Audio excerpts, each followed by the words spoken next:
All right, so we are at the 9 o'clock time and we're close to 30 people in the room. So in the interest of making sure we can move today's meeting forward, let's go ahead and get started. Rosemary, would you like to welcome folks to this morning's meeting?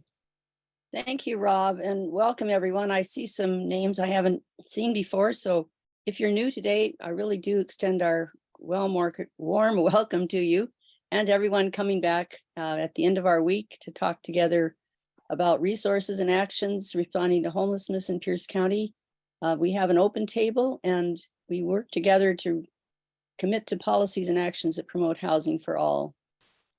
We gather on the homelands of the Puyallup tribe of Indians who've stewarded this coastal home for thousands of years. We call ourselves to listen and amplify the voices and experiences of Indigenous people and in this land and beyond. Every week, we acknowledge this truth about the land and its tribal stewards. But what does it mean to listen to the voices and experiences and amplify what we hear? This commitment to be a conversation partner surely implies some kind of action. If we don't know what has happened or what is happening, we cannot be alert to the specific opportunities for other conversations and actions.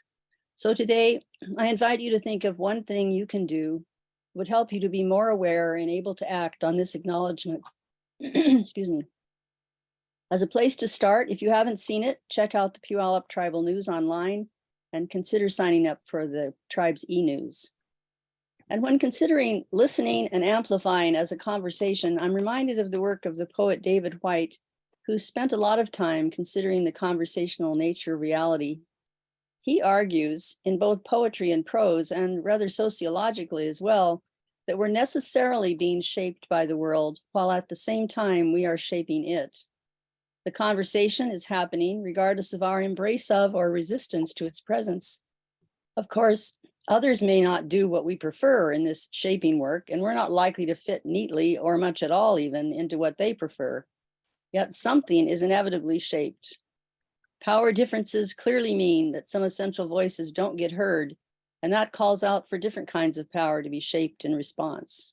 As for organizations, including networks and coalitions, being alert in conversation with other groups to the changing demands and possibilities means that a group's original identity may and probably should change as well. So I've been thinking about the county plan to end homelessness and the difficulty in reaching a satisfactory agreement on an effective regional approach. It's really important that we be alert to our coalition's potential role in the current conversation. As a volunteer network and without much formal structure, how do we shape the outcomes by our presence? How do we use our individual and organizational alertness to participate in the small and large practices that give life, respond to immediate needs, and gain commitment to long-term solutions? How do we demand changes in practices and policies that further traumatize vulnerable people and that are hugely frustrating for those trying to address the housing emergency? And what about the neighborhoods and the business conversations? With these questions as an invitation and to center us in our conversation today, I offer a short poem by David White titled Working Together. It includes a line about airplanes, how the speeding air is in constant conversation with the well-shaped airplane wing to hold up our weight, something seemingly miraculous and yet a reality as strong as concrete. He suggests we can do the miraculous too, paying attention to and celebrating the intangible processes that help us shape ourselves and the groups we join in shaping the world. So here's his poem, Working Together. We shape ourself to fit this world, and by the world are shaped again, the visible and the invisible working together in common cause to produce the miraculous. I am thinking of the way the intangible air traveled at speed round a shaped wing easily holds our weight. So may we in this life trust to those elements we have yet to see or imagine, and look for the true shape of our own self by forming it well to the great intangibles about us. So welcome to the conversation. Let me just tell you, for those of you who are new, what we ask people to do as our norms for participating in this setting, and that is to keep ourselves on mute when we're not speaking, to use the raised hand function when wanting to be recognized. And if you're on a phone and can't figure out how to do that, make some other kind of sound that lets us know you're there. And then if you're doing other things, to turn off the video as well, so we're not distracted. Just to remind us all that we use the chat as a form of conversation throughout the meeting. So take use of that. It's not at all disrespectful to engage in conversations with others. And that's, Rob, I think you usually put those in the chat. I didn't look there yet, but we also ask that we have conversations that are respectful, that we recognize that there are now 60 people in the room. And so not taking up too much time by repeated conversations, but putting things in the chat that may be follow-ups to things that we begin to talk about. So with that, I'd like to invite anyone who is new or returning after some time away to let us know you're here, your name, and if you're associated with a group or a project, but not any explanation of the project yet. If you are interested in talking with us about a project you're doing, or a group you are participating in, I can give you my email. Teresa Powerdrudas usually does that, and she's not here today, but we're happy to host people to spend a few minutes talking about their work. But for now, just to let us know you're here. And you can also put it in the chat if you prefer to do it that way. So you just raise your hand and let us know who you are and where you come from. I'm Max Hicks, and I'm the program manager for the Recovery Navigator program here in West Pierce County. Wonderful. Welcome, Max. Very much happy to have you here. Jesse. Hello, I'm Jessie Thompson with Associated Ministries. I am here to talk to you guys in a little bit about VITA. Wonderful. Welcome. I'm glad to see you're here. Thank you.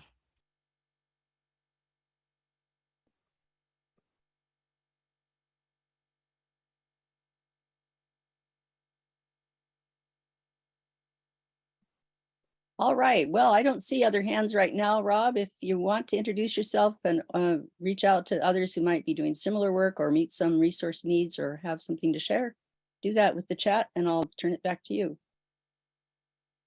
Thank you, Rosemary. And one little housekeeping thing that I wanted to mention is you'll notice that we no longer have the Otter AI transcription service connected to our meetings. That was just a cost-saving thing that we're doing, but we do still have the live transcription function turned on Zoom, and it actually seems to be quite accurate. So you can enable that by going down to the little section in your Zoom screen that says more and clicking on that and enabling captions on your end.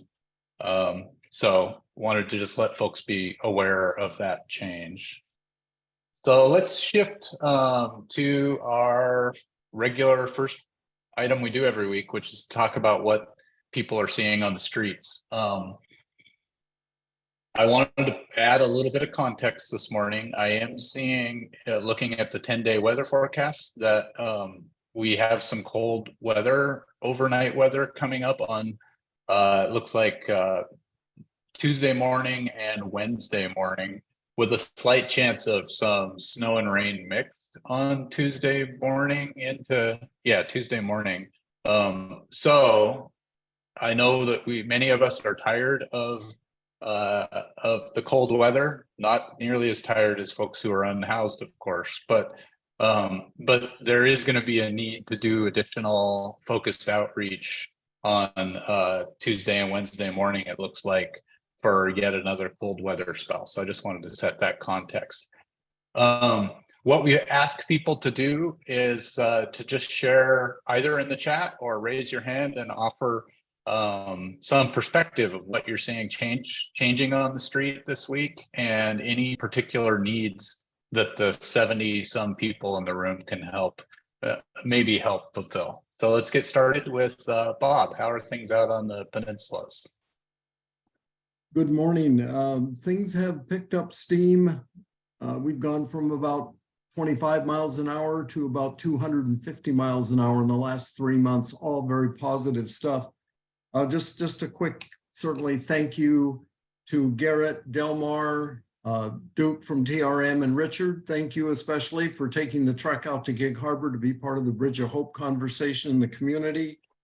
In the last 3 months, supported by Greater Lakes, additional support from TRM, Pierce County Deputy Sheriff Nathan Betts, together as a team doing ride-alongs, getting out to the KP. They, I believe, now have finalized at least 23 new homeless residents into coordinated entry and HMIS. Greater Lakes was also invited back out the last 2 weeks by about 10 residents asking, important word, asking for substance use assessments. This is huge. We have never had this kind of sort of response from the homeless and interest in getting services. So tremendous work by all of them. We had a quick meeting with our mayor and new city administrator. They're on board.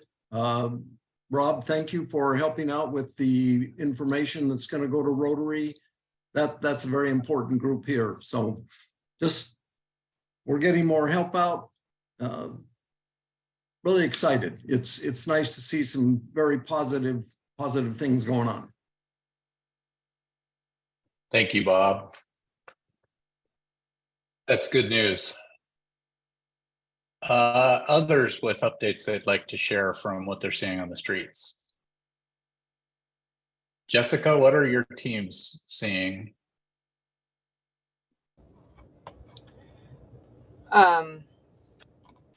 Sorry. So we've been spending a little bit of time on the Key Peninsula, as Bob just said. But I would say, like, what we're seeing is an increase in homelessness, period. I don't know, because I don't spend a lot of time in Tacoma, if that's pushing over this direction, but I would assume that that's a part of it. There's a lot of areas where like 1 tent turns into 3 in about a week. So we're seeing a lot of that, and we're seeing a big increase in people with developmental disability, a lot more. And I don't know if it's, they seem to like congregate together, which is helpful, but it's just been like, I've done this job for a really long time and I've never had this influx of people with developmental disability. And there's just not a whole ton of resources out there for people like that. So that's kind of where we are. I mean, continuing to see the fentanyl crisis get worse and worse. The amount of drugs that people are using I don't know how people live with the amount that they're using on a daily basis, and it's terrifying to me. So we're definitely trying to do as much as we can in that field too, because people are just dying everywhere. Yeah. Thank you. That's a tough update, but I appreciate it to have some real reality to what's happening out on the streets. Sally. So I just want to reinforce what Morgan said in the chat. The individual tents seem to be being removed or urged to move on as well. The people that I've seen routinely at 11th and MLK, all were gone this morning except one woman who looked totally miserable and gave her some hand warmers. So the sweeping may have become more micro. It'd be interesting to hear from the city what their policy is around that. I think they're within the buffer zone, so that's why they would be swept. And I'm not sure whether they went anywhere where they got more help or not.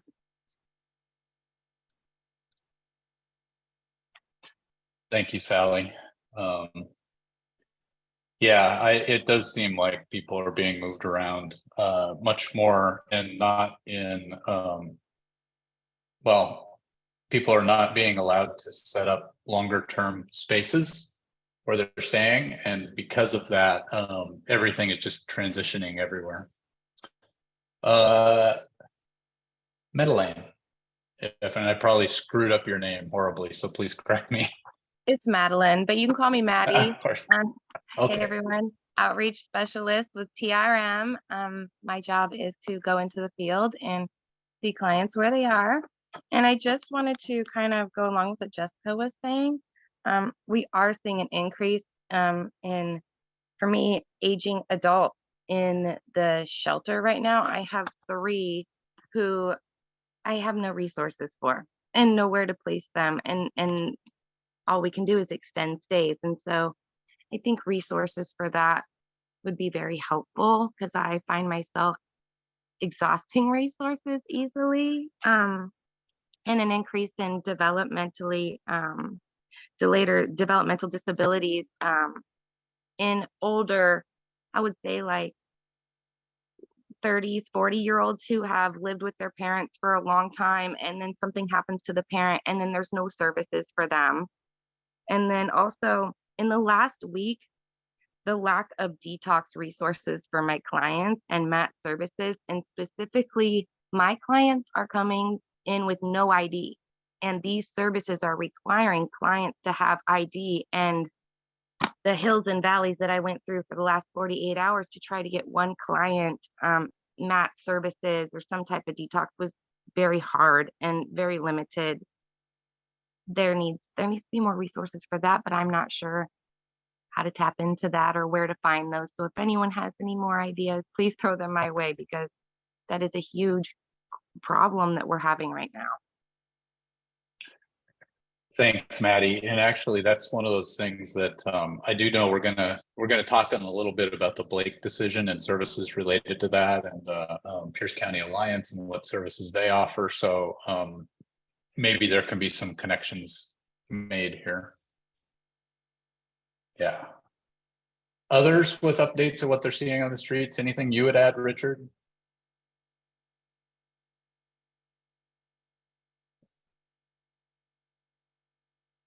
I already made a comment about the change of procedure at Maxwell Avenue, that they did a vehicular sweep this week with a different form of notice and no pretense of outreach or services. So I think we're going to need to keep an eye out to see if this is a change in procedure and protocol with how they're going to go about conducting sweeps out there. So, and what else I'm saying is consistent with what is said, which is more tents, rapid growth in numbers that grow real quickly, and some of them then disappear very quickly as well. So that's a lot of what we're seeing right now. Thanks, Richard. And then Monique, I saw your hand up. Yeah.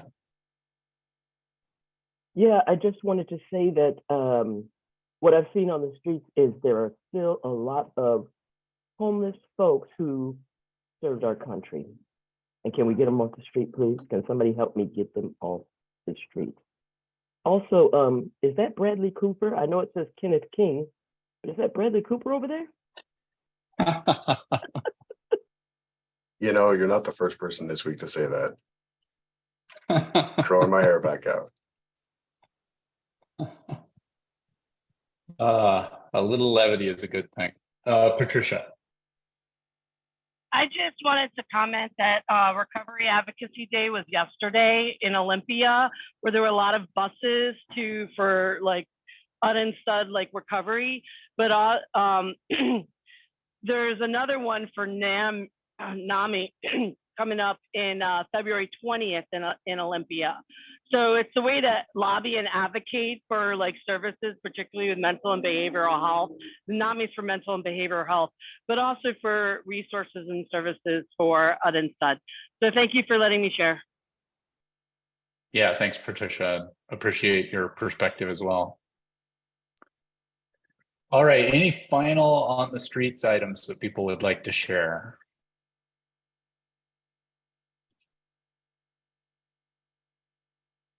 All right, so just a quick reminder as we wrap up the on the streets section that we do have the need and share list that provides it's a Google sheet that offers an opportunity for folks to see what kinds of resources people have that they may be willing to share, and also for people who are doing outreach to let folks know in the community what they need.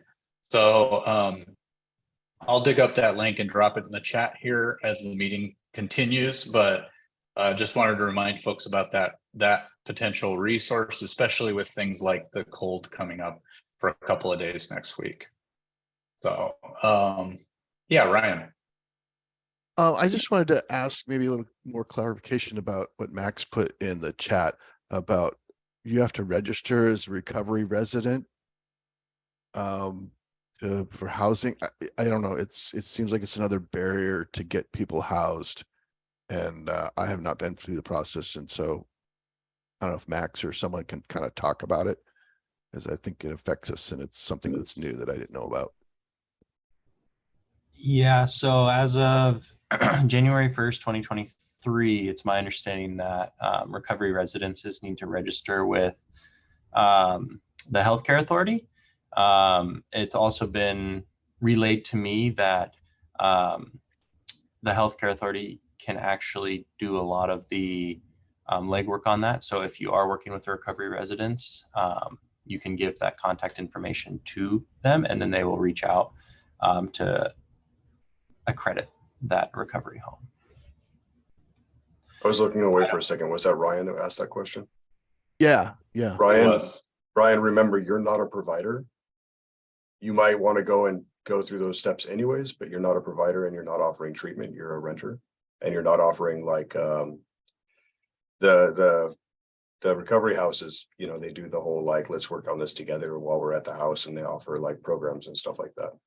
Well, I was first made aware of this when one of my referral agencies or whatever said, "Hey, are you a recovery house? Because if you're not, I can't send you people." And so that kind of took me aback. And so I was trying to find out more about it and see if this is something that is taking other people by surprise.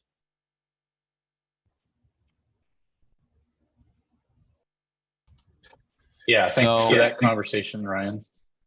Yeah, go ahead, Max. I was just going to say, yeah, to reiterate what Ken said, this is more aimed at like Oxford's recovery-based housing. It's my understanding, Ryan, more what you've got going on is while, it's certainly encouraged not to use substances, that's not the main focus. It's not labeled as a recovery home.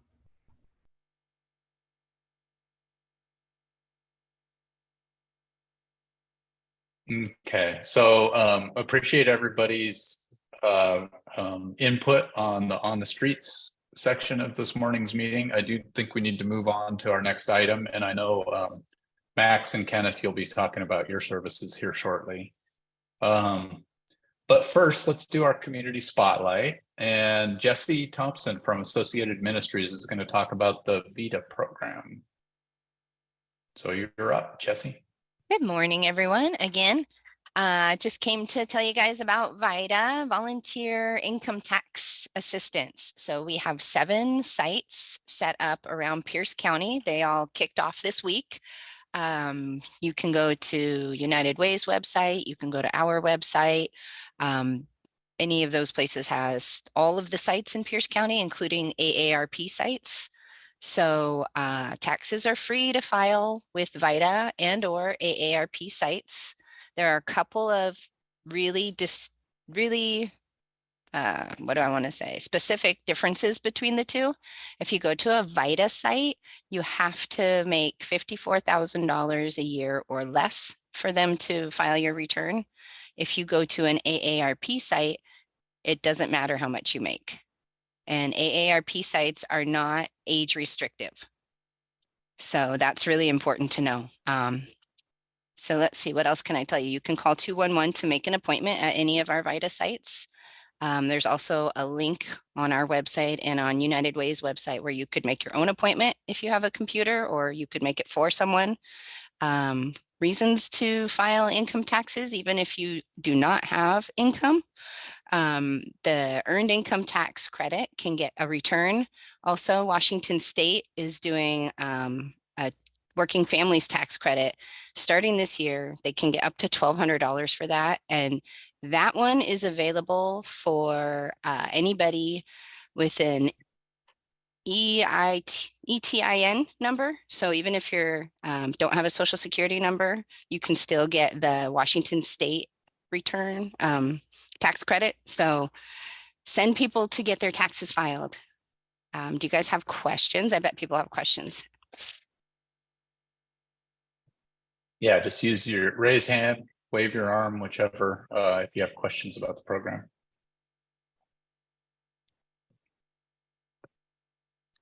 Yeah, Norman.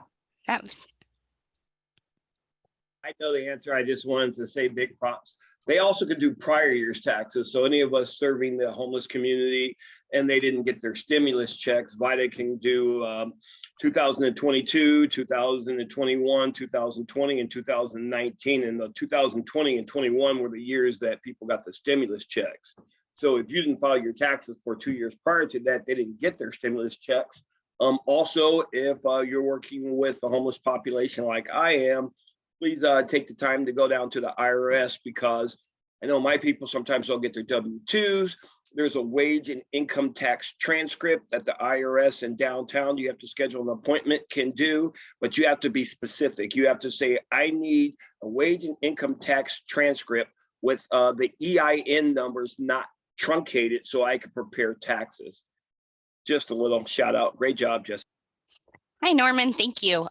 Some sites will not prepare past year's returns so that they can be available for as many for the current year. They will do past year returns at Goodwill, and we have a drop-off site that is not listed. It is listed. It's at a church on Wednesdays in Lakewood community. They will do past years.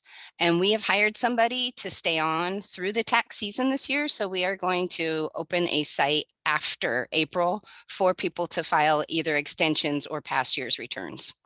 So stay tuned for that. Any other questions or comments? Yeah, looks like Bob has his hand up. Hi, Bob. Hi, Jessica. Any opportunities or services available to either come to Gig Harbor or the KP, or where is our closest place to take people if we can get them there?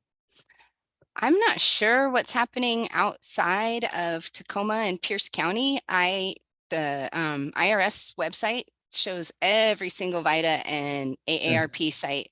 Yeah, so I would send people there if they're outside of this general area. But VITA's all over the country, so they'll be there. All right, so thank you very much, Jesse, for the information about VITA, and appreciate you being here this morning. Yeah, no problem. Thanks for having me. Great. All right, so our next item on the agenda, we're going to have a bit of a two-part conversation about the Blake decision and the impact on services in our community. And I think we're going to get started with folks from Tacoma Pro Bono. So Lori, can you direct me? Yeah, I tried to get some lawyers involved in this, but you guys are stuck with me. There are some people who are no more than I do, but you know, the good news about Blake is that it's a couple years old, so there are a lot of really good resources out there. And just for background, State v. Blake, it's a Washington State Supreme Court decision from February 2021. It basically says the state's drug possession law is unconstitutional. That's RCW 69.50.4013 and earlier versions of that. So if you were convicted of drug possession on or before February 25th, 2021, you can get those convictions vacated, meaning they will be off your criminal record. And you can also get a refund of legal financial obligations that you paid on your drug possession case. The law is called, in addition to the RCW, unlawful possession of a controlled substance. So there's more to it than that. And we do have some really great resources, but basically it helps. Again, anything after February 25th, 2021 is probably not going to be eligible for those. But if you're currently incarcerated for a felony drug possession, potentially you could be released. So that will be something that would go through the Washington State Office of Public Defense. If you're in community custody, again, you may not be required to finish that sentence. If you're no longer incarcerated, there are lots of resources for getting your conviction vacated. Even if you're not a citizen, there are resources for that too. I'm going to refer you to a couple of really great websites. I will put them in the chat. First one is Washington Law Help. They have, whoops. Okay, there it goes. It's an enormous amount of information on that site. And just as parenthetically, if you have legal questions about any civil legal issue, that is a great place to go. If you haven't visited it, visit it, but the Blake stuff there is great. The other one to look at is Civil Survival. I will now grab that one and put it in the chat. Civil Survival has been working on this for a long time. And their resources are even more detailed. They have a really extensive guide to determining whether you're eligible or not. And it gets complicated because it's not just that basic conviction for drug possession. If you were convicted of other offenses but the initial reason for your arrest was because of drug possession, like in other words, I can look them up. Say unlawful possession of a firearm, if that happened in addition to the drug conviction, bail jumping, failure to appear, resisting arrest, escape, all those kinds of things. So you need to look at it carefully. It can be complicated, and it's a good idea to get some help. In Pierce County, if you're somebody who wants to move ahead with vacating the conviction, I will put that in the chat also. There is a link to a form which sends you to the Pierce County Prosecutor's Office, and they will get back to you and get you some help with it. So Civil Survival is probably the best place to go just to get more information, and if you need actual legal help. But that's kind of basically what I know. This affects an awful lot of our client population, and I know that it's right now they're actually our prosecutor and some of our local mayors are asking the state to recriminalize this, which is a huge thing, along with rolling back some of the police reforms because it's being blamed for rising crime and all that. So it's definitely a hot topic right now. But that's kind of the extent of my knowledge, but maybe I can answer a question. Okay, Lori, thank you for stepping up and providing that. I did see a question in the chat from Jacqueline about, do you have information on this for people who are currently in jail? Mm-hmm. Yeah, let's see. For people who are currently incarcerated,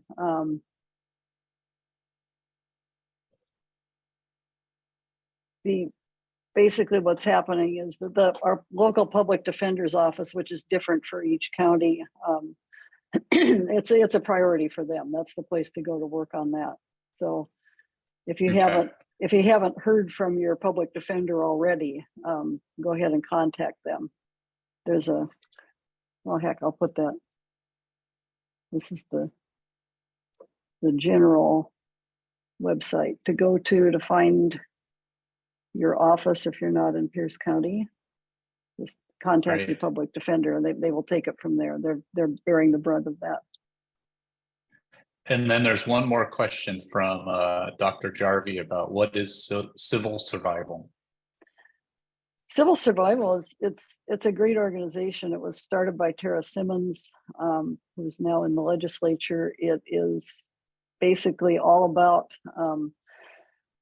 restoring rights and justice for people who have been incarcerated, which is a huge topic, right? But they focus down on the specific legal remedies that people have, and that they've been responsible for a lot of the action around the big legal financial obligations events that we've had. We had one in Pierce County a couple, 3 years ago, I guess, in October, where we like 750 people. They've had a couple in Kitsap County. They're really a force behind, helping people who have been justice involved. All right, so thank you, Lori, again for stepping in to provide some background about Blake. Now let's shift over to Max and Kenneth to talk a little bit about services that their organization provides that are related to the Blake decision. So not sure, Kenneth or Max, if it's going to be you starting out. Yeah, I'll go ahead and start. So we've got a little presentation here, but I'd rather just kind of make it more conversational, if that's all right with you all. So I'll just kind of talk about the program. So the Recovery Navigator program is based out, the West Pierce Recovery Navigator program is based out of Pierce County Alliance here in Tacoma. And this program was created to basically as a direct response to the Blake decision. So for simple possession charges, initially law enforcement was supposed to refer to our program. The other location is in Recovery Cafe in Ording. So they handle all of the folks in East Pierce County, and then we handle the folks in West Pierce County. The program is designed to be very flexible. What that means is that we can actually meet with clients out in the community, as long as it's safe for our staff, of course. And it is at any stage of self-identified behavioral health. So that could go for a substance use disorder, which a lot of those folks with the simple possession charges would fall under, but it could also be mental health. So if someone is experiencing severe mental health symptoms or minor mental health symptoms, they can be referred to our program. So this program launched in November of 2021 with just a focus on adults with historic or current substance abuse challenges. 6 months into the program, we actually expanded to adults with historic or current mental health challenges as well. At 9 months, the Recovery Navigator program actually expanded again to work with youth ages 13 and up. So that's a pretty big range of folks that we're able to work with.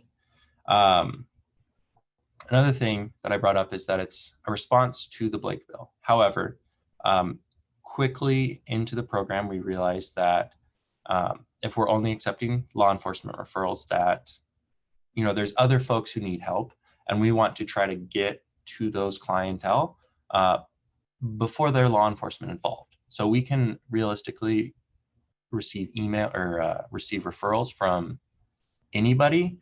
We have connections across the county, including healthcare, educational connections, law enforcement, or corrections. So that'd be like probation.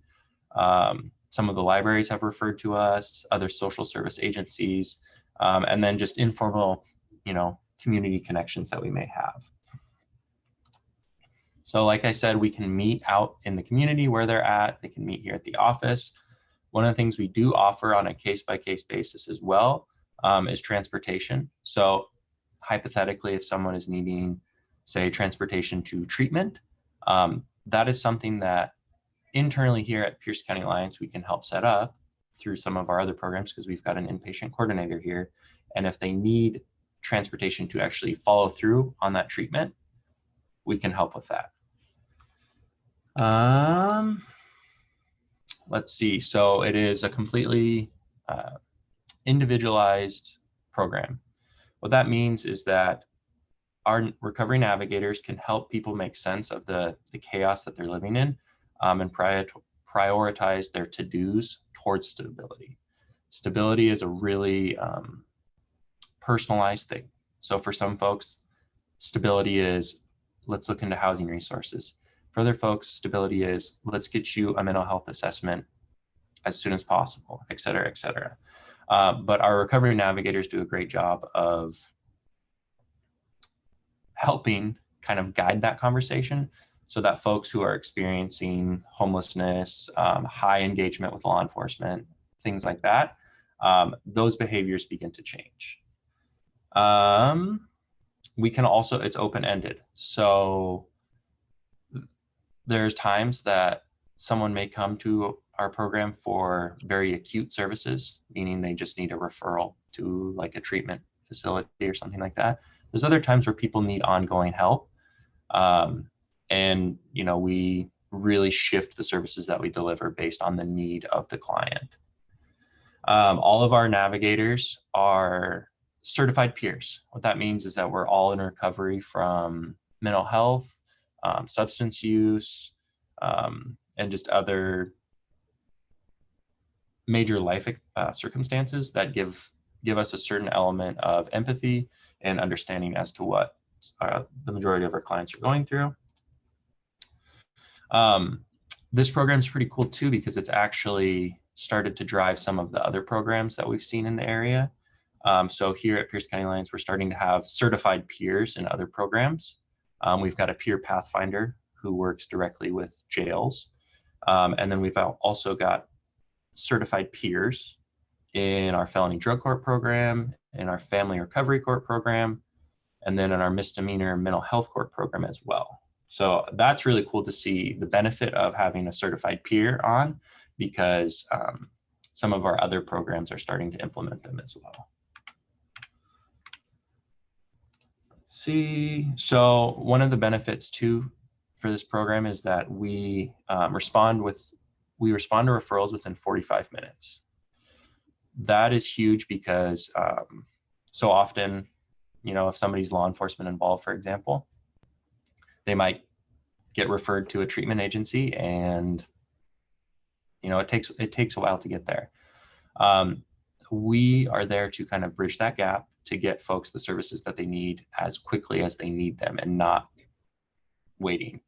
I'm trying to think what else. Here at Pierce County Alliance, we've got outpatient programs, we've got mental health, we've got felony drug court, we've got family recovery court, which means we can connect folks to appropriate services as well. So if someone comes to the Navigator program and they're experiencing withdrawal, for example, you know, we can help connect them to like a medically assisted treatment, so that they're able to deal with those withdrawal symptoms and can continue their sobriety. Ken, if you could put the referral link, if not, I've got it. Already did it. Oh, the link or the number? I put the number in the chat. Oh, that's perfect as well. So there's multiple ways to reach us. We've got our referral line, which Ken just added. And then once I'm done speaking, I'll add our referral link as well. So we want to be as accessible to the public, to the community, and to our clients as possible. And let's see. Yeah, so Ken said we respond within 45 minutes. That is us reaching out. So if we reach out to a referral and they don't answer, we're going to continue reaching out, but we might not be able to make contact until that person can connect with us. So I kind of just info bombed you guys. Do you have any questions or need clarity on anything that I talked about? So I was just putting something in the chat, but I'll ask it up front. So my perception is there's a real lack of treatment resources in our community. How does that impact your work? So that's a fantastic question. I would say, first and foremost, we are a client-led program. So if we need to assess first with the client that treatment is actually what they want. So I talked a lot about treatment, and it's something that we're always going to recommend because a lot of the time it is what some people may need. As far as getting folks enrolled, getting someone into outpatient services really is not too terribly difficult. I think where we run into more issues more than anything is if someone really needs like an inpatient bed date. You know, we can't guarantee that it's going to be same day. So what we try to do then is generate some type of plan with the person we're working with. So even if their bed date for an inpatient facility is in 5 days. Okay, you come here every day in the morning for a cup of coffee, and then we're going to plan the rest of your day so that you can stay as clean as possible up until that bed date. And we can try to provide resources for them, you know, if they're homeless, so that they can get to that bed date. I hope that answers. That helps. Maddie, I see your hand up. Hi, Max. Hello. Nice to meet you. I'm super excited. I just heard your little speech about all your resources because specifically, I've had a client who I've not been able to help for 48 hours, and it was a very intense, rough 48 hours for her. And just to hear that you offer that type of thing is so amazing. But my question for you specifically is, do you offer services for clients without IDs and out-of-state clients who don't have established IDs? So they're currently, as long as they're currently in our catchment area, which is Lakewood, Tacoma, Gig Harbor, University Place, Fife, we could accept a referral. Tracking down an ID. Yeah, of course. So one of the things is that we understand that the ID specifically is a hindrance to people's recovery because of the fact that we can't get them into jobs or housing or employment or anything like that. We have the ability, and we have in many cases actually sat with folks to get their IDs, and we've got the steps to go through this process and to make those phone calls. Not always, sometimes it takes a little bit too long and we're not able to do, you know, the 3 months waiting for birth certificates to come through. And then we have partnered with many community partnerships. We do have some of the same issues that you're going to have because we are all referring to the same places. But we have worked very tirelessly to make those relationships so that we can try to figure out what we can do, and we plan in the meantime. So it could be that we get somebody into a place for only a couple of days that accepts no IDs, such as Tacoma Rescue Mission at times, until we can get them into another place. Does that work, Max? Yeah, that. Okay. So yes, we absolutely could accept a referral. Our program goes without ID. We work with anybody who has, we do not mandate citizenship. We do not mandate insurance. We do not mandate identification. One of the things is that we do have to realize that all of those things are hindrances to people's recovery. Okay, thank you. Yeah, a lot of the clients that I service, I work at the rescue mission, and a lot of the clients that are coming in, they're being rescued from the night before from whatever horrible situation they're in, and or fleeing a situation and are in need of severe MAC services. We're being turned down because the provider cannot treat the client without identification. And so if there was a bridge in that immediate need for service, that would be helpful. So I'm just going to follow up with you guys and see if we can't, you know. And also because of the fact that we're connected to PCA, Max, what is PCA's policy on that? Do you know? So if folks are wanting like treatment, et cetera, and they don't have insurance, as far as ID goes, again, it's not an ID mandated thing. We can actually help get insurance started for treatment as well. Great. Glad that you're able to make that connection. And Norman, I see your hand up. You did say you served the city of Fife, correct? Yes. All right, I'll be reaching out to you guys. Great presentation. Keep doing a great job in the community. The unofficial boundary is between, so East Recovery and West Recovery, we've kind of gone Canyon Road as being the unofficial boundary. Now, we do understand that we do need to be flexible with that. And we do partner on a lot of cases.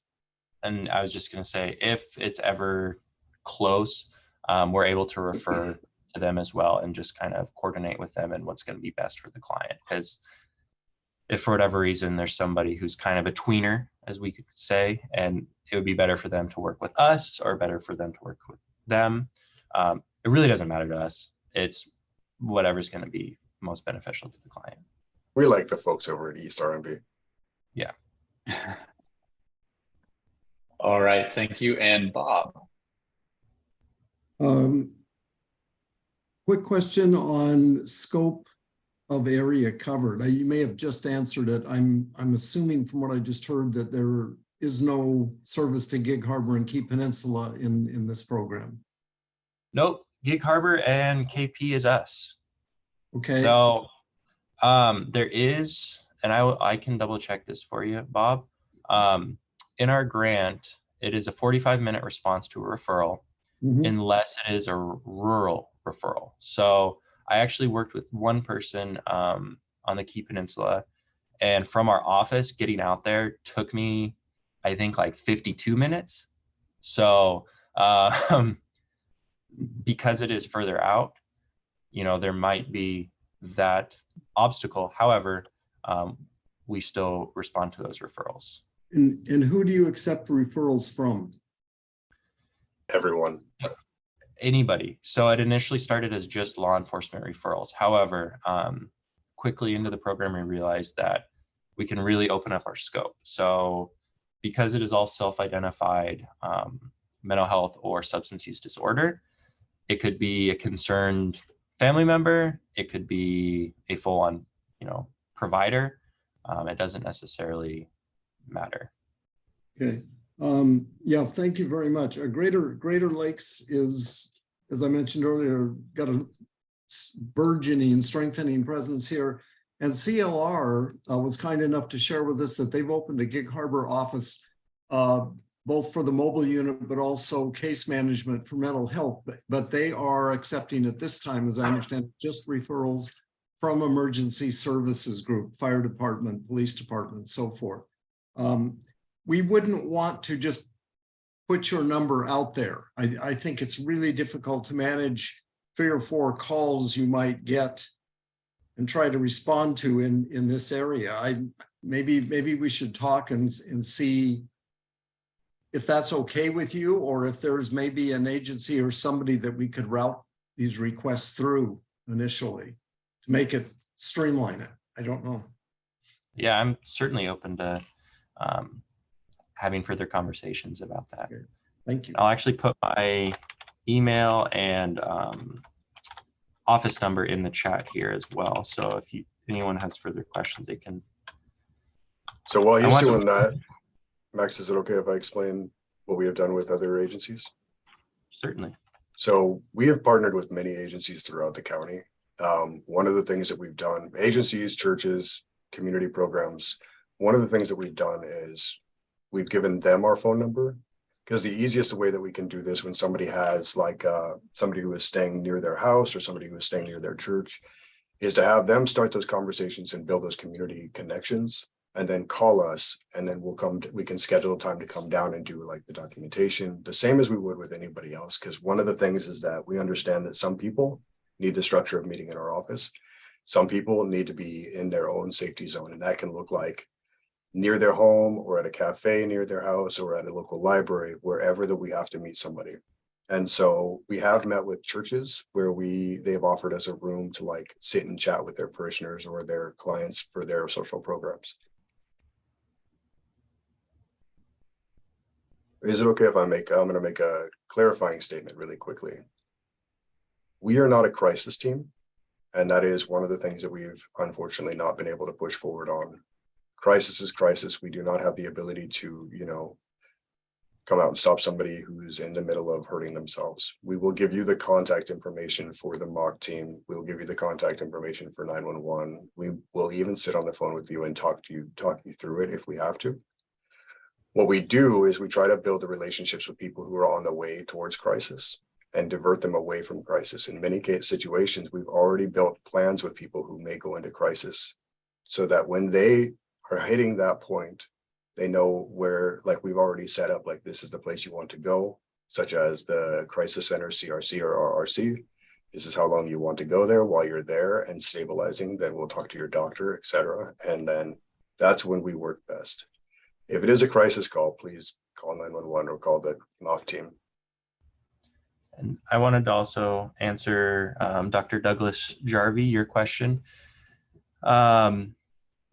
So we do accept referrals from family.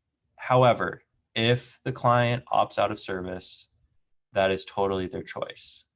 So generally speaking, our navigators are pretty good at motivating people to engage in services. But at the end of the day, if the person who needs the help doesn't necessarily want it yet, that is their choice. It's completely voluntary program. And it has to be appropriate. We have had people call us up and be like, you know, I've got a neighbor who yells at his cat too much. Can y'all lock him up? And we're like, that is not our job at all, you know. Or we've had folks that are like, I just can't get through to my kid. Can you come and talk to him? Or I can't get through to my sister. Can you come and talk to him? And then we reach out to the sister and say, is it okay for us to come talk to you? And then we come out and have those deeper discussions. And sometimes, you know, it could be like they think they're late on rent, but it turns out there's a whole bigger conversation that they need to have about like what their needs are, what their traumas are. We redirect them towards appropriate like counseling services or, you know, rental assistance programs, stuff like that. Great. Andrea, I see you have your hand up. I don't have a question, more of just a kudos to both programs. If I can tell you how we're using it. So my office, I work for Pierce County Superior Court. We supervise pretrial supervision, so people who are released from custody pending felony matters. And so we're already working with people who we can't, treatment's not mandated. And so, but we can absolutely have those conversations like Kenneth was saying, you know, and like that, I can't tell you you're guilty or innocent of why you came here, but can we talk about what else might you need to help get through this process while this case is pending? One of the things I say oftentimes is what you do with this time will either help your attorney or will help the prosecutor's office. You know, what do you want to be doing during this time? And so I put the link in the chat that we use just for Pierce County because or for since we're here downtown. But same thing, we've called Recovery Cafe and Ording, just easy process. It's been incredible. And for people, and the biggest part has been meeting where they're at and no judgment and no requirements.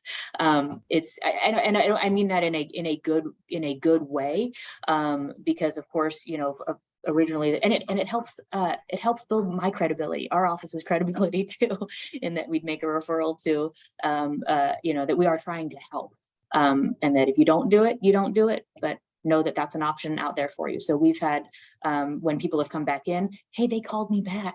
They called me back within an hour. They called me right away. I met with so-and-so. It's been incredible. And I know probation, district court probation uses you guys in the same way too. So really appreciate the work that you're doing. It's great.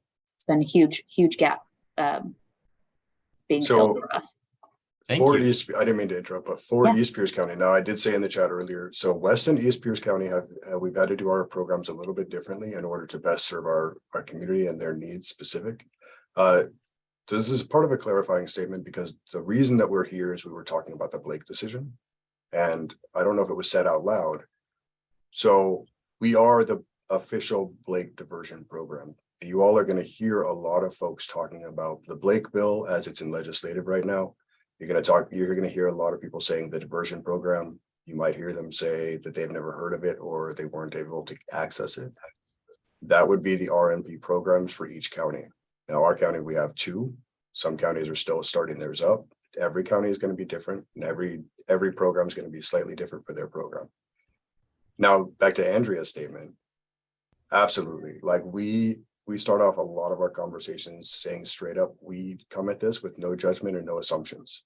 And because of the fact that we are a diversion program, we are before the courts most often. We are a community program. We were trying to get people to get into their recovery before they have a legal record and all that, or try to help them, you know, not make their legal record worse. So we come at this without assumption and the first person's needs. And sometimes, you know, they come in and they're like, you know, I've got a problem with this, but I want to smoke pot. And I'm like, that's not my business. Let's find out exactly what you think is your recovery. So, you know, once again, that's straight up like Max was saying, somebody might be referred to us, but it might not be for what they actually need. And we're going to have those deeper discussions. Well, I want to thank Max and Kenneth for the information. Obviously, this is a very needed service in our community, and appreciate the additional exposure to your services that you're able to give today, and also that context around the Blake decision. So thank you for taking the time to be here. Thank you. I appreciate the opportunity. Thank you. And I just wanted to share we're a milestone. We just got officially CARF accredited. So we went through a CARF audit. So we've got that accreditation, and we're just a little bit south of 800 referrals since November of 2021. So awesome. Well, thank you very much. And if other folks have questions or comments, please do use the chat. I'm going to call a little bit of an audible on our agenda, since we spent a fair amount of time on this topic, and shift to our government updates before we do our breakout conversation afterwards. So let's go ahead and start with any updates from the city of Tacoma. Hello, good everyone. Good morning, everyone. Excuse me. Sorry about that. Thanks, Rob. A couple of big updates in terms of the sheltering side. For Catholic Community Services safe parking right now, as of last week, Holy Rosary has been trying to staff up and been doing interviews. Currently right now, Ty is actually going through that process, and it sounded like they had a lot of candidates for all positions and all shifts. And so they were really encouraged with that, being that is the biggest barrier for them in order to start this site as the operator. And then the second one is our 23rd and MLK Brotherhood Rise shelter, their micro shelters there. They are looking out as a couple of weeks to be finalized. And so I'm going to work with my team to see if we can do an open house similar to what we did at 35th and Pacific recently, to allow folks for the community and neighborhood to come and check out the site before it goes in operations. Because once it's in operations, we don't do any tours outside of city providers and partners. So hoping to send that, I'll send that over to the listserv once we get the final details for that. I did hear in the beginning and just confirmed with the HEAL team on people that are being removed in the camping ordinance and specific buffer zones. So when the process is they finally post and they do the initial removal, they actually do an immediate removal in those buffer zones after that. And that is a case-by-case basis, but it's usually within 24 to 72 hours. And so that is with that ordinance of, if folks have been, if they do come back into that or come into that camping buffer zone, they would be immediately removed within the 24 to 72 hours. So that is to answer your questions initially, what you guys saw on the streets at, I believe, 11th and MLK. Otherwise, I don't have any other updates. I do have one question for you, Caleb, and I'm going to bump an email over to you. As our meeting is going on, I'm getting an email exchange with someone whose RV was impounded. Don't know from where, but I want to pass it over to you and just call your attention to it in case maybe you can help in some way with the situation. So, okay, yeah, absolutely, thanks. And one question. So there was conversation about removals on Maxwell Avenue earlier, and that's not in a, well, I guess maybe it could be in a buffer area because of the wetlands, but it's unclear whether that's in a buffer area, and it sounded like the process was happening very different than has been described before. I was down there for the point in time count and never saw any postings about it being a buffer area. So just a question about that. Is that is that being done with a different process because it's in the port, or what do you know?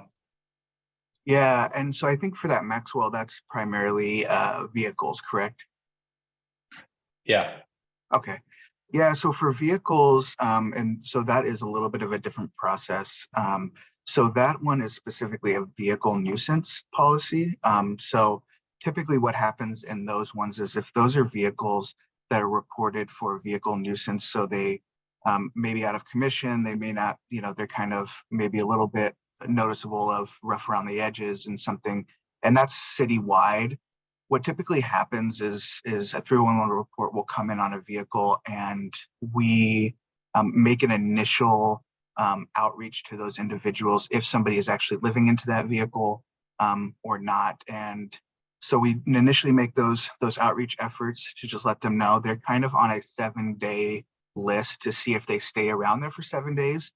And if they are, then they come back and give a 24-hour immediate removal. And so that is as if it's a vehicle that is not in operation, so they do tow those away, or if they are, they're given 24 hours to move that vehicle. So I believe that's the process that you're referring to.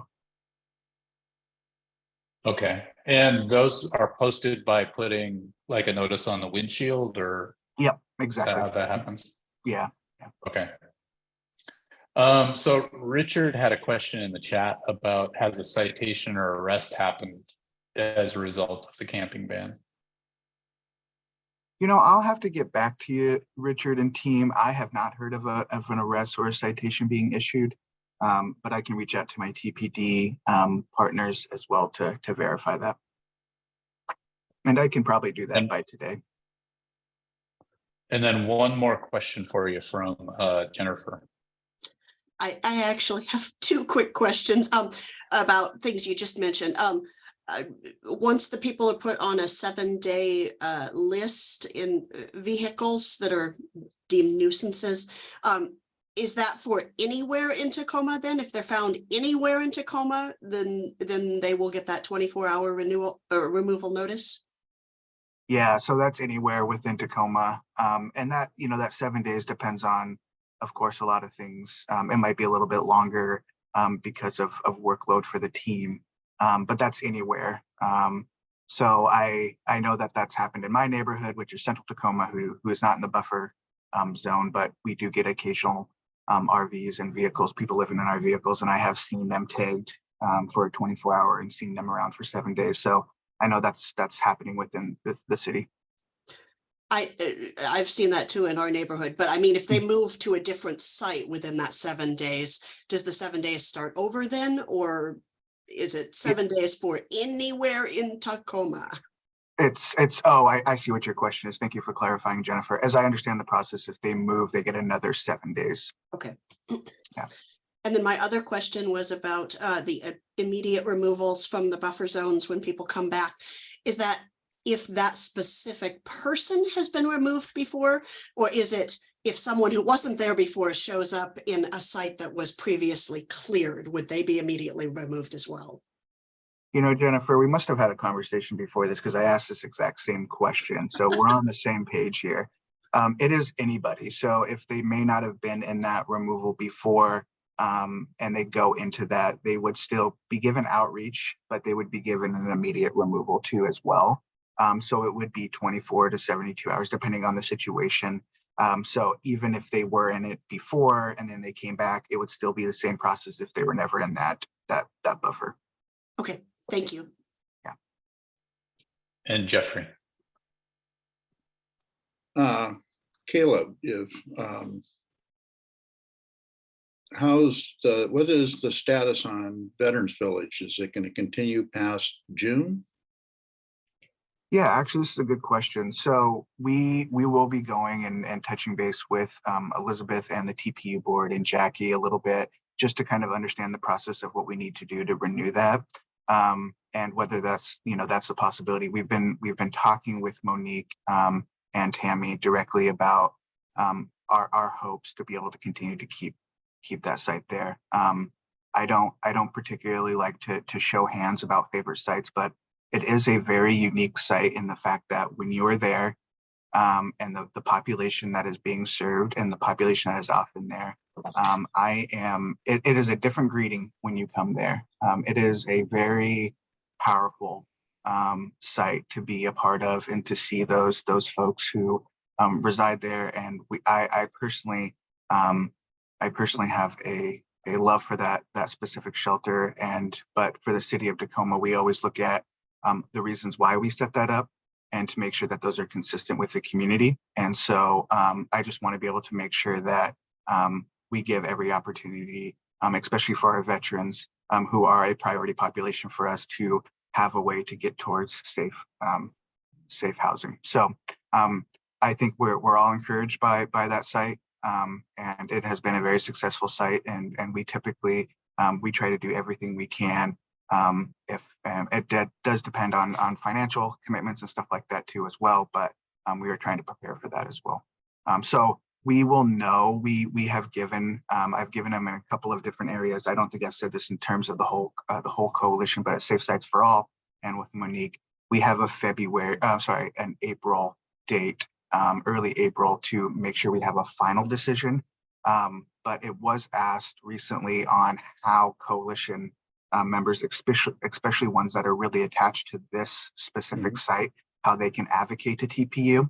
And so I've brought that up. And so once I get a better idea on how you all can communicate either directly to TPU's board or who the folks will be making that decision, I'll make sure I pass that on to you as well. Thank you, Caleb. All right. So any other questions for Caleb, please drop those in the chat, and we'll shift over to Pierce County Human Services.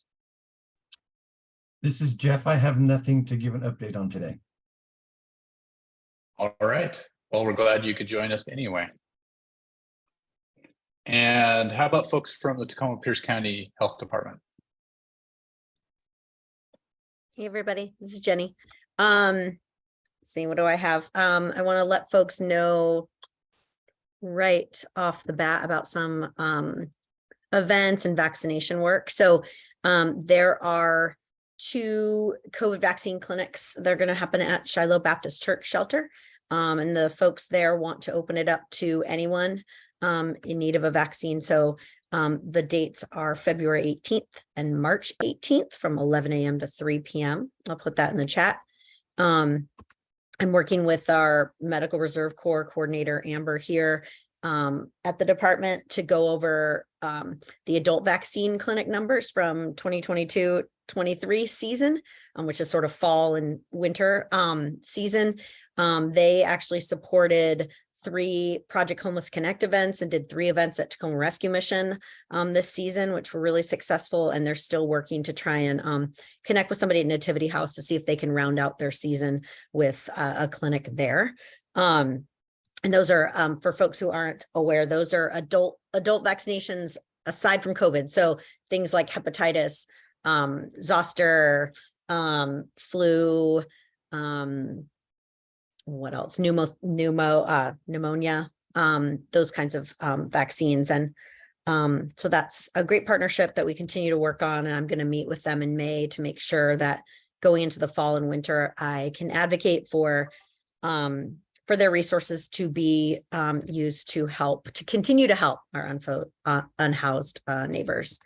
Our COVID numbers, hospitalizations have no significant change since last week, which is great.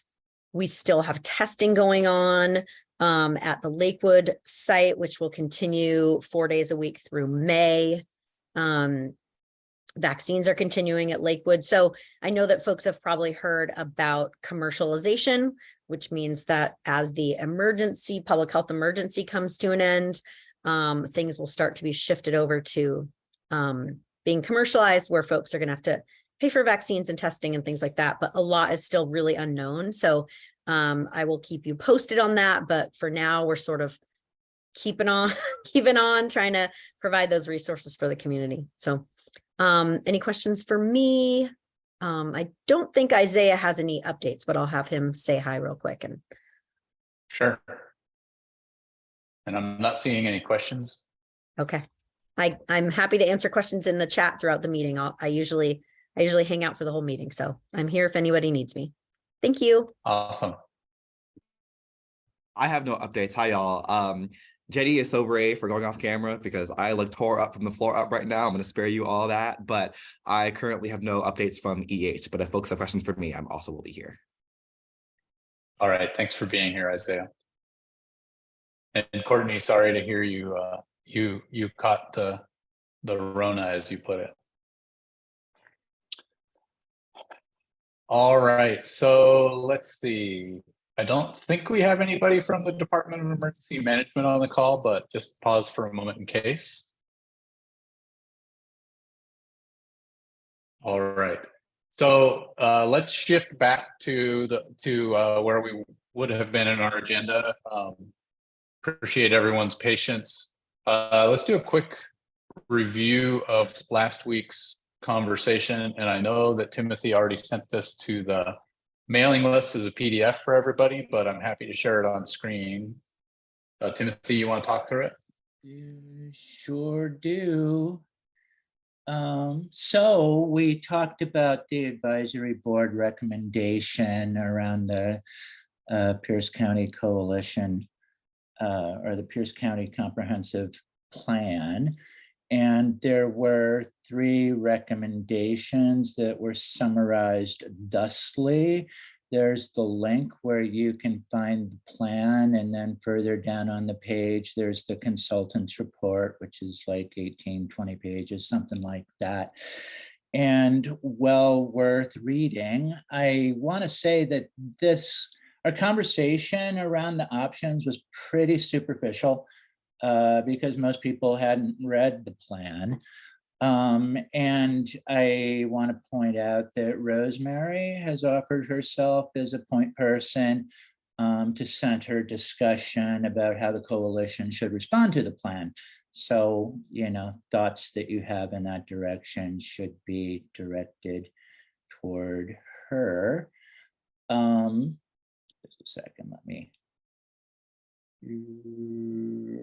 So feedback really centered on 2 options, really. The option 1, which is building on the existing continuum of care, and option 3, which is creating interlocal agreements and basically launching some sort of regional housing authority like structure that is a new collaboration.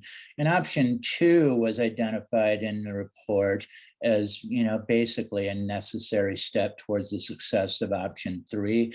So there wasn't really a lot of discussion of that. The feedback kind of polarized between those 2 options. The feedback around option 1 was, yeah, we should invest in an organizational structure that could handle being in the role of a coordinating body, governmental structure, the continuum of care, invest in the existing system. We can fix what doesn't work. We can make it better. There's some enthusiasm around that. And then somebody noted that there's a lot of great community energy around the continuum of care, and we want to build on that. The feedback around option 3 really kind of focused on the lack of credibility of the Pierce County Human Services as the center of a new plan, and lack of trust around that, and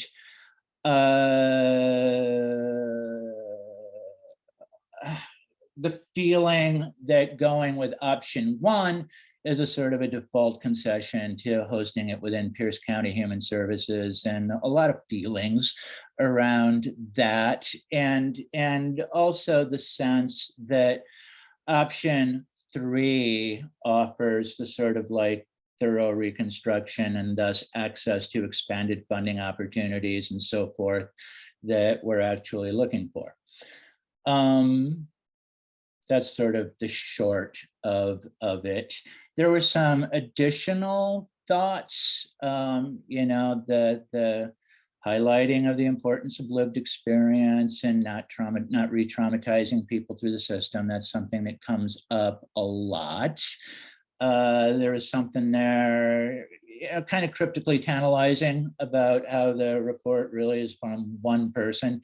I don't know, maybe somebody knows what that's about.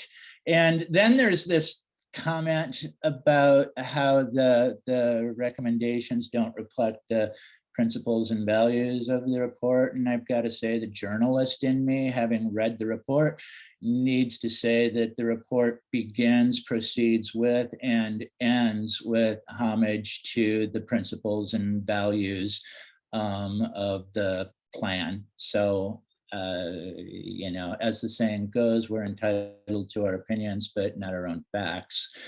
And some thoughts about the organization. Something being developed that would help dispatch around outreach. That sounds like a cool conversation that happened in one of the groups.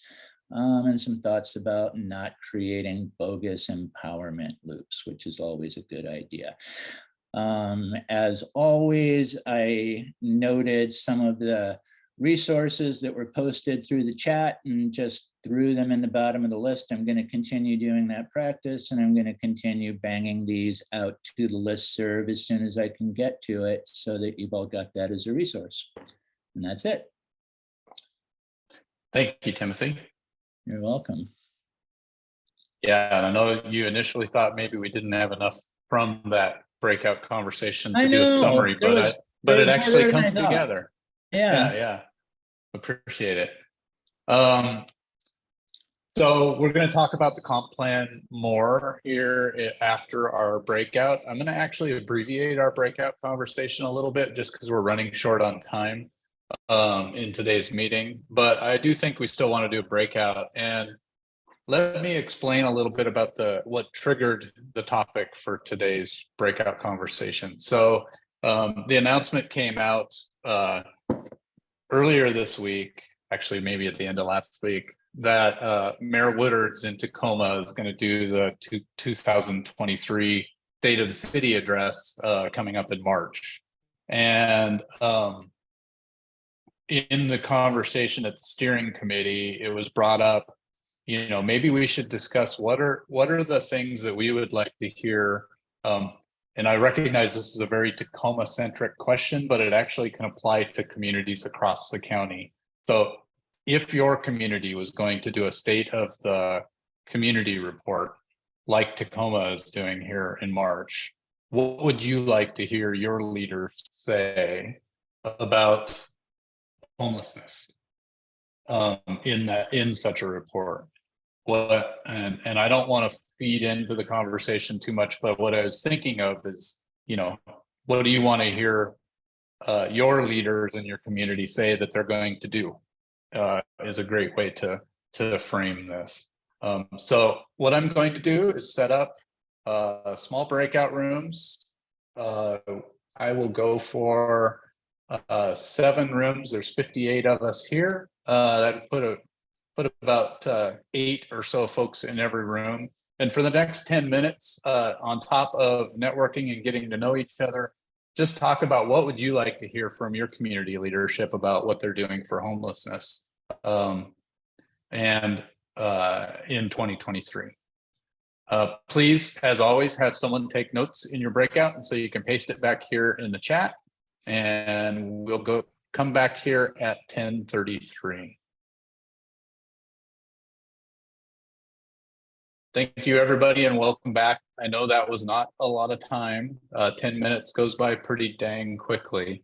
But if you were able to have some thoughts and ideas that you would like to share with a larger group, please post those in the chat. And so Timothy can do his magic for next week's summary, which really comes down to the summary that he puts out before next week's meeting. He's right on top of it. So thank you for that, and hopefully it was a good conversation. Let's shift over. I know I want to carve out a little bit of time to talk about the Pierce County Comprehensive Plan to End Homelessness.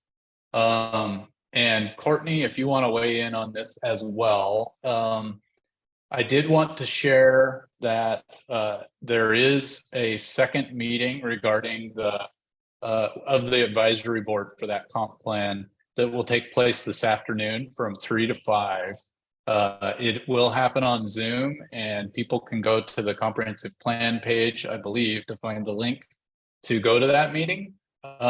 This will be the second 2-hour session where members of the advisory board are considering that recommendation question about the where the unified regional approach should be housed. And so ties in directly with the breakout conversation that we had last week and the summary that Timothy just gave us. A lot has been happening on this topic over the last week. The Pierce County Council's Human Services Committee heard the consultant's report on Tuesday, and I wasn't able to attend, but I did listen in yesterday to the archive, and it was an interesting conversation. The consultant did a good job laying out the results of that report. The report was sent to the council committee, Pierce County Council Committee, without a recommendation and with the background information that the advisory board is still having a conversation to see if we can land on a recommendation. I do urge people, if you have the ability to go back and listen to that conversation, it's probably 20 or maybe 30 or 40 minutes of the meeting from last Tuesday that covered this topic, but it was an interesting conversation. I'll just put it at that. So that's kind of the framing I would provide of that piece. The advisory board also had its regular monthly meeting last Friday, and had discussion, heard a report and update about the Pierce County Village project. And the advisory board is now working on providing a letter to the Pierce County Council regarding that project. And so there's lots going on there. Anything, Courtney, that you would add? I would like to remind people that the options of 1 and 3 are not very specific. So there's a lot of specific chatter like COC involvement, Health and Human Services Department, and a whole nother agency. But what we're looking at is existing structure versus an interlocal agreement with the possibility of a new structure. And everything else is possible details to be added in to the recommendation. So the clarity between how non-specific the options are, plus the clarity of what specific options you can recommend within them, is a little numbing for the brain, but valuable for your statement if you're going to make a statement to the board. Yeah, thank you, Courtney. Yeah, so if you do have the ability to listen in and provide public comment on today's advisory board meeting, that will happen from 3 to 5 this afternoon on Zoom. The next item I wanted to make sure we carved out time for was to talk a little bit about advocacy. I am not going to spend as much time as I thought I would on this topic, but I do want to talk about, obviously, we are in the midst of a very busy legislative session right now. So there's the state side of things, but first I wanted to mention things happening with the city of Tacoma. So right now, the Tacoma City Council is in a all-day kind of strategy sort of meeting that they're hosting, and talking about what they say, 2022 highlights, 2023 outlook, and a review of strategic plans and priorities for 2023. So that is happening right now. On Tuesday at the regular city council meeting, there is an opportunity to step up and talk about homelessness and concerns we have around Blake and many other items during the community forum that will take place during that, what looks like a relatively short city council meeting. So that meeting starts at 5 on Tuesday night. And folks are encouraged to step up and talk about homelessness and affordable housing and all the topics that we cover here every week. But let's shift over to the state legislature. And I know that Jeffrey wanted to offer a couple of updates about specific bills, and I do as well. So Jeffrey, why don't you go ahead and get started? Good morning. Yesterday I was down in Olympia with Faith Action Network on Advocacy Day. Got a chance to talk with several people, up to and including the senator from the 27th district, Yasmin, who is doing an incredible job taking over for Jeannie Darnell. There is one bill that's being put forth by one of the members of a party. And it's 5332. It's a House bill, HB 5332. This one has some dangerous language in it. And I don't know how to say that it's dangerous language. But what it does is it dictates to cities and counties that for safe parking, that you could not do it within 1,000 feet of a public or private school, or an early learning facility, including daycare centers that may be in homes. There is no evidence that there is a problem with shelters or safe parking sites anywhere near churches. I mean, anywhere near schools or anything. They have not created problems in the neighborhood. So this bill needs to be spoken against. It actually cuts into 1754 that I was one of the authors for, and takes away the legitimate right of churches to house homeless and do homeless ministries in a church property. So I would encourage, not saying you have to, just encourage you to fight against this bill. This is just a fear-based reaction to churches wanting to help. So it's House Bill 5336. State Senator Yasmin was talking yesterday about another bill that she is put forward, and can't find my notes. Anyway,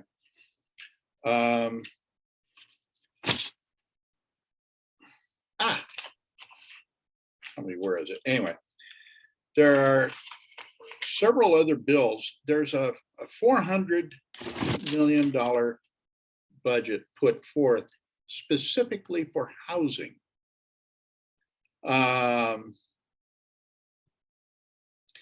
And I highly encourage that we support the governor's push for this $400 million for housing. We all know that the homeless crisis, triggered by people being kicked out of their houses in 08 and 09 and continuing on, we need more low-income housing. This $400 million will go a long way to helping get those houses built, not just in our community, but across the state. We are not the only county that has this problem. Talk to your council people. Thank you. Yeah, go ahead. Thank you, Jeffrey. Yeah, so I dropped some links in the chat for ways that folks can get engaged in the legislative process. We'll talk in more depth about this next week when we have more time for it. But I do urge you, if you have an interest in following what's happening in Olympia, bookmark that leg.wa.gov website. It provides a pretty good overview of what's happening every day with the session.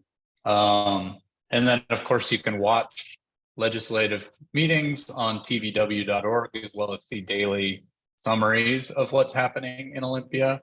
I work for the Washington Low Income Housing Alliance, and part of our work at the Housing Alliance is advocating for that $400 million investment in the Housing Trust Fund. The governor's budget actually invested $200 million in the Housing Trust Fund, and we're asking that be doubled. But the governor's budget also presupposed and proposed the idea of doing a $4 billion investment in affordable housing over the next 6 years. If that moves forward, it has to be approved by both sides of the legislature, and to go to a vote of the Washington people in November. So there'll be more that we'll be talking about that as time goes on. That was 4 billion, Levada, not 400 billion. Although the actual need is probably higher than 4 billion. So I know that's a lot of information. I see, Rosemary, you have your hand up. Let's shift over to you.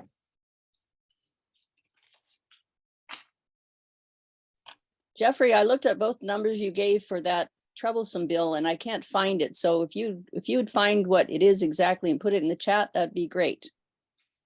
I will.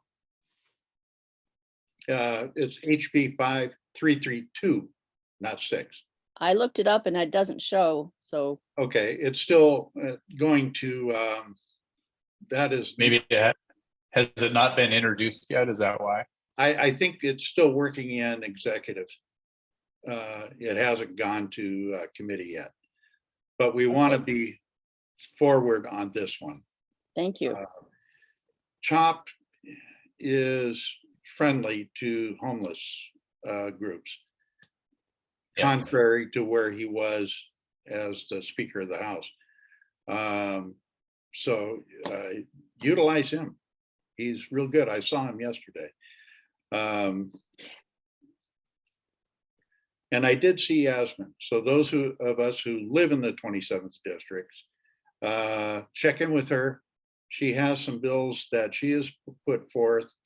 Help her out. She needs some help.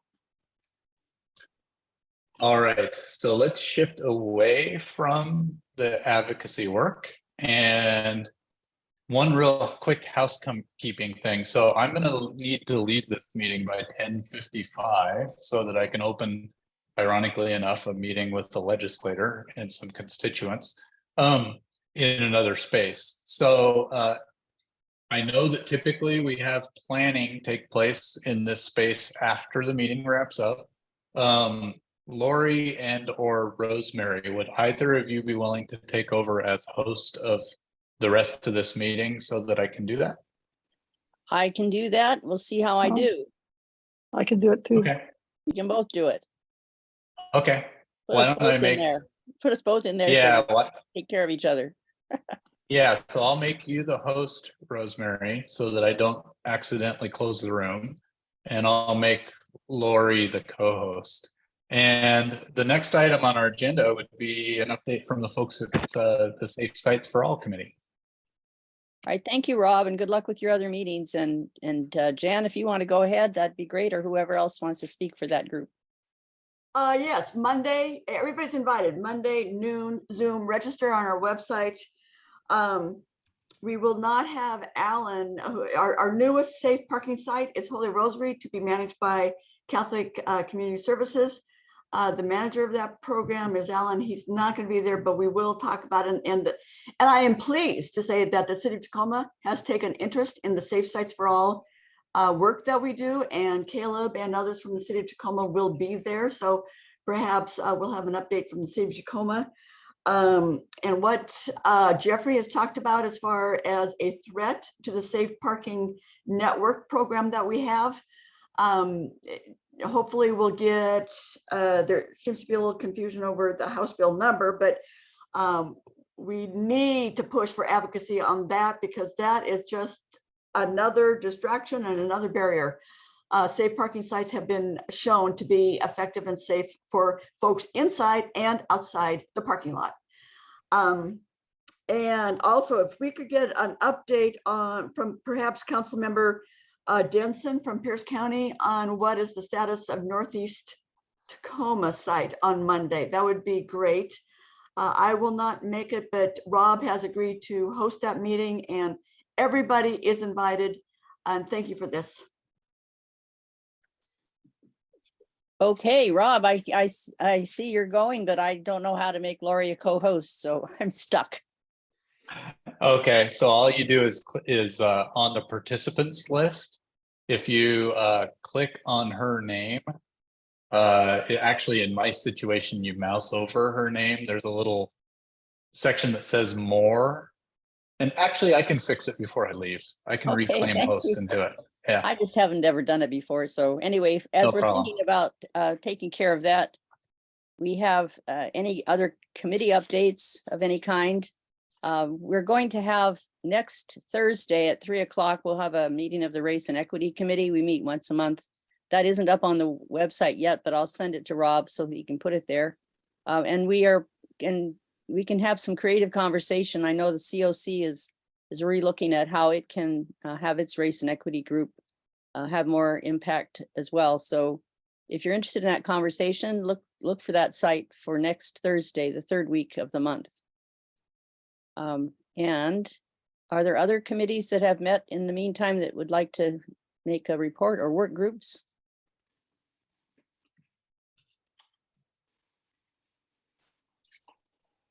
All right, so Lori, are you now a co-host?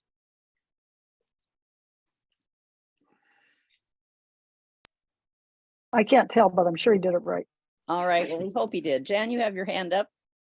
Yeah, I have more powers. I am. Oh, good. Glad you have more power.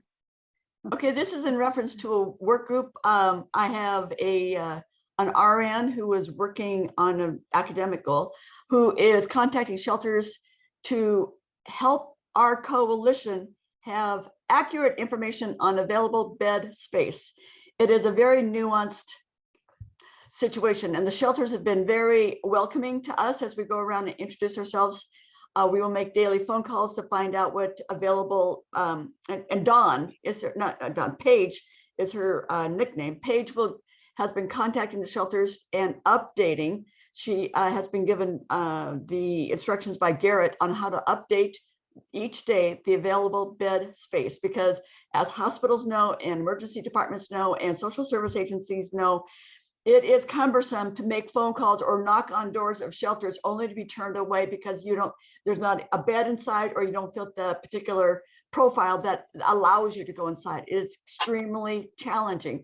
So if Paige comes calling to all of you shelter managers and shelter folks, we really appreciate the cooperation, and we're going to do this for 30 days. So contact me or Paige with any concerns. Thank you. I have a question, Jan, about where you're going to post this information. Is it going to be updating our website? Is that how it's going to happen? Garrett gave Paige access to make direct changes to any shelter's new numbers on any given day. So yes, contact Paige or me, and we will make, the mouse in my pocket, Paige will make the updated bed count on our website under the top bar that says shelter, overnight shelter. Mm-hmm. So many people in the public depend on that. So yes, it updates our coalition website. So could you put Paige's contact information in the chat for people who are providers who might like to follow up? Rob gave us permission to use our info address for the coalition, and then he will contact there. So I'll figure out what our info@coalition.org thing is. All right, that sounds good, so people can do that. All right, there's a question in the chat about the Union Street Loop, and Richard, are you still here, or others who do outreach there? Don't see Richard. The Union Street Loop is that place in Tacoma that's near where Union twists around South Tacoma Way. So it's closer to 38th than it is to Walmart, where the questioner was there. So I see that Lori put it in the chat as well. So hope that answers that. Were there other questions in the chat I didn't see because I'm not paying very good attention? Lori, if you see anything there.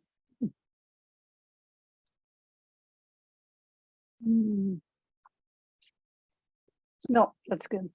Okay, so we're at that point in the meeting where we have good trouble announcements. So if there's something happening you want people to know about, a resource that you maybe that's new, or an event that's happening, or some good news as well. I know those are not always put together, but something that's happened that's given your spirit a little bit of a rise. So this is the time to raise your hand and share that with the group.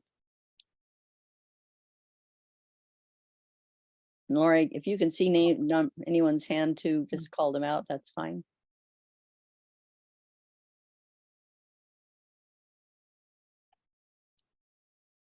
Well, I'm sure there's some good news, but we're ready. We're probably ready to begin our day in another way. And I just want to again thank the people who presented today. It was really important for us to hear about the diversion program, and I'm glad we were able to spend as much time on it. And appreciate all your work and do the advocacy. Oh, I see Onita has a comment. Thank you. Go ahead. I'm so. Am I unmuted? Yes. Oh, okay. Oh, now you're muted. Okay. I'm sure some of you know about the Tacoma for All conference, Tenant Rights Action Conference, happening tomorrow from 12 to 4:30 at Common Good, 621 Tacoma Avenue. Excuse me. If you don't, I guess I can put I don't know if I can put this in there, but it's a coalition effort, the Action Conference. So this is the retreat, or I forgot what they called it now. It's a meeting of the folks we heard Zev talk about it earlier a few weeks ago, the Housing for All, Tacoma Housing. Right. Exactly how it goes, but it's at the I think I have the flyer. I'll put it Can in you the put chat. that in there? That'd be Yeah. great. Thank you. And so if you're interested in supporting that effort, we heard from the folks, and it sounds like they're really passionate and want to develop involvement very much for Homes for All in Tacoma. So that's at the First United Methodist Church right off of Tacoma Avenue there at 6th. They also are have a vending site for Narcan, which is really a very powerful offering that they were able to do. And I saw in the chat earlier that the public libraries are doing that as well. So thank you very much for all of you who worked to make that possible. Are there any final comments before we end? Kenneth, go ahead. There is a bill that everybody needs to pay attention to. Well, if you're in this field specifically. So it turns out that testing strips for Narcan are actually illegal and have been illegal for the last year. They were included in the Blake decision edits to other laws, specifically that it's illegal to sell, give, or produce paraphernalia. And it literally put testing on the list, objects for testing on the list of things that are considered paraphernalia. So SB 5022 is trying to change that language so that testing strips can be offered by groups like ours for folks to test, specifically fentanyl testing strips. There are efforts to also change that bill to say any testing strips because of the fact that it saves a lot of lives. So keep your eye on that one.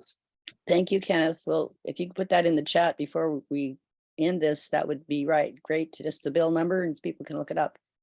So I'm aware our time has come. It's 11 o'clock. Want to have people able to head on to their own things they're doing today. We'll take a 5-minute break and come back together to come up with ideas for future meetings. And if you're new and want to contribute some ideas for the future, if you can stick around, we'll spend about 15 or 20 minutes on that after we take our 5-minute break. So thank you all for coming today. Appreciate it very much and hope you have a good weekend.